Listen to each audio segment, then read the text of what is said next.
Hello everyone, my name is Sean Arnold and welcome to a brand new set of videos from myself.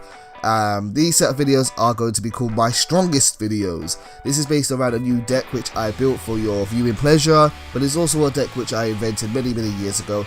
That's right, I'm just calling it out now. I invented this deck. Even though you might see a few other people running it, I invented this deck many years ago. I just didn't make it famous or hold the patent on it so other people can use it too. But anyway, whatever really. One thing I love about Yugioh is I love the card designs. I really find the monsters and characters in this game so appealing, and sometimes you could just be looking through the cards and reading their text if they're, say, a normal card, or just looking at the picture and see the story build up before you. One of my favourite cards is Yugioh. I really love the Yugioh family of monsters, even though they're really nothing special in terms of actually usability. And I want to make a deck around with those guys sometime in the near future, but that's not going to be for today. Today's deck is going to really be focusing around this card here, Jerry Beansman. I like Jerry Beansman for a few reasons.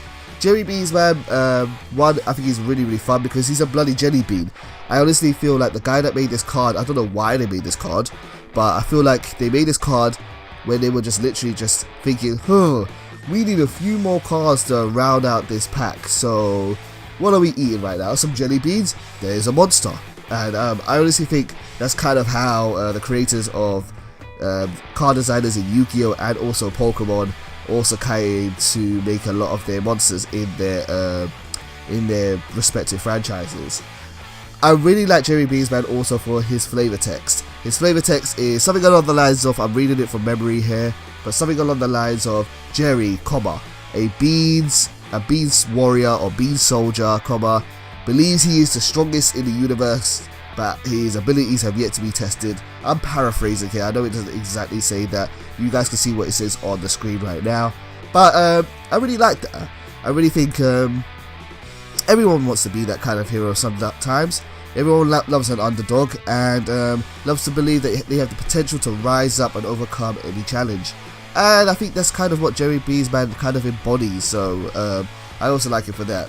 I will do a full deck profile and show off a bit more about the combos for this deck here, but that's enough waffle for me. Let's get to an actual duel and let's put Jerry Beansman through some training.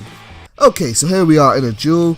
We are playing against Live and Learn 23. I think I might have played this guy before, but maybe not. I'm not really too sure or can really quite remember. But Live and Learn is one of my favourite video game songs of all time from Sonic Adventure 2.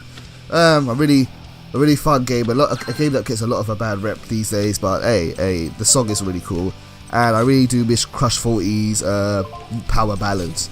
Anyway, so I have to go first in this duel here. I've set down 2 cards and Giant Soldier of Stone with his whopping 2000 defense.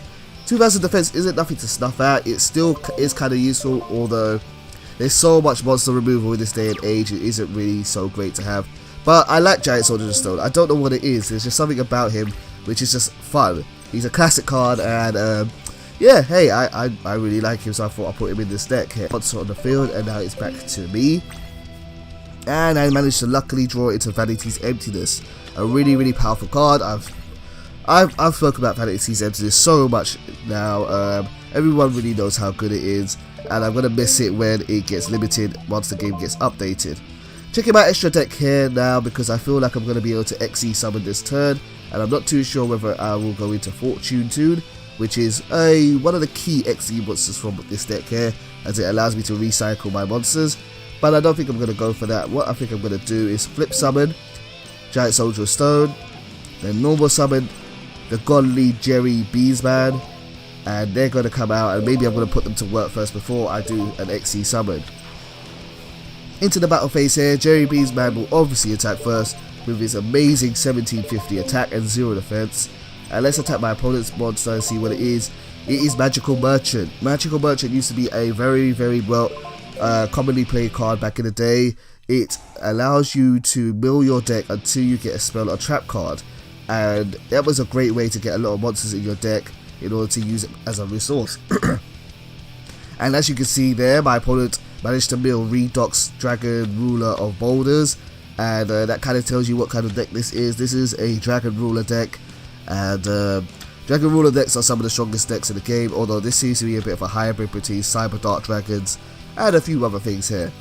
So I could be in trouble here.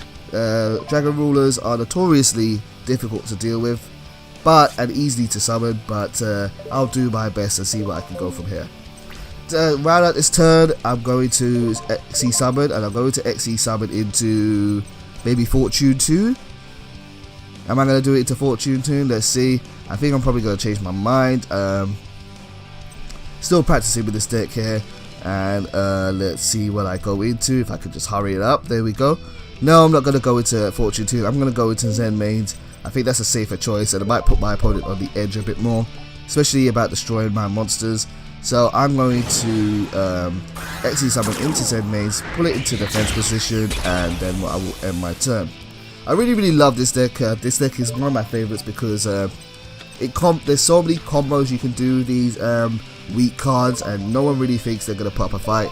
But hey, we'll see how they do over the next couple of days. So here comes my opponent's turn now. What's he going to do? Let's see, he's thinking about it. And yeah, he's going to special summon Redux, because why wouldn't you do that? It's so easy to summon, so cheap, these Dragon Rulers, and I have no love for them whatsoever. And he's banished 2 Earth type monsters, so 1 Dragon and 1 Earth type monster in order to bring it out, and he's going to try and special summon it, but I'm not going to let that happen. I'm going to play Vanity's Emptiness, and that's going to shut down his plays. And I'm going to tell you right now, this guy quits. Oh, he surrenders. He doesn't quit, but he surrenders after this play here because he just doesn't want to deal with it. So that's kind of unfortunately, it's a bit of a sloppy ending there. It's a shame that he had to give up, but I will make sure that the next 2 videos I put up of my strongest deck are going to be a little bit more competitive. After all, every hero needs to fight a bad guy, every hero needs to fight an enemy, and we're going to put Jerry Beesman through the test, and he's definitely going to fight a villain in the next duel. Anyway guys, thank you for tuning into this video, thank you for checking out my strongest deck, and hopefully you will tune in next time for another video. Take care.